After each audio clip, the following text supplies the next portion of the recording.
আর কখনো বাংলাদেশ কারো কাছে মাথা নত করবে না।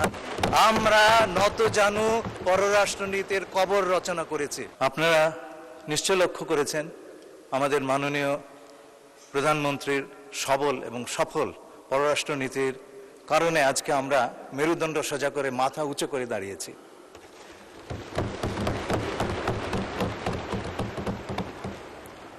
আমাদের প্রধানমন্ত্রীর নেতৃত্বে এই পররাষ্ট্রনীতি আমরা এগিয়ে নিয়ে যাব এবং আর কখনো বাংলাদেশ কারো কাছে মাথা নত করবে না। আমরা নত জানু পররাষ্ট্রনীতির কবর রচনা করেছি। মাননীয় সংসদ সদস্য যে কথাটি বললেন অত্যন্ত মূল্যবান। তার কারণ হচ্ছে আমাদের পররাষ্ট্রনীতির বাস্তবায়নের একটা বড় দায়িত্ব হচ্ছে বিভিন্ন দূতাবাসের।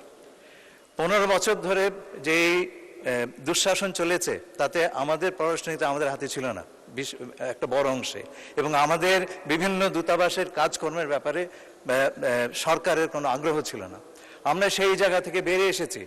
প্রত্যেকটা দূতাবাসের জন্য আমরা একটা কি পারফরমেন্স ইন্ডিকেটর তৈরি করছি এবং এটার ভিত্তিতে নির্ভর করে প্রতিটি দূতাবাসের আমরা কি ইভ্যালুয়েশন দেব, এবং আমরা যখন আগামী বাজেট আপনাদের কাছে পেশ করব তখন আপনারা সেই প্রতিটি তথ্য পাবেন। আপনাদের সেই তথ্য জানবার অধিকার আছে। তবে একই সঙ্গে আমি এইটুকুও বলি যে আমাদের সাইজের যে সমস্ত দেশ আছে এবং আমাদের পররাষ্ট্র কর্মকাণ্ডের বিস্তৃতি যেভাবে হওয়ার দরকার সেই তুলনায় আমাদের বাজেট কিন্তু অপ্রতুল। সেটা আমি বাজেট ডিসকাশনে বলেছি। আগামীতে আমরা আশা করব আমাদের মাননীয় প্রধানমন্ত্রীর নেতৃত্বে আমরা এই বিষয়ে আরো বিপুলভাবে অগ্রগতি কায়েম করতে পারব। ধন্যবাদ আপনাদেরকে।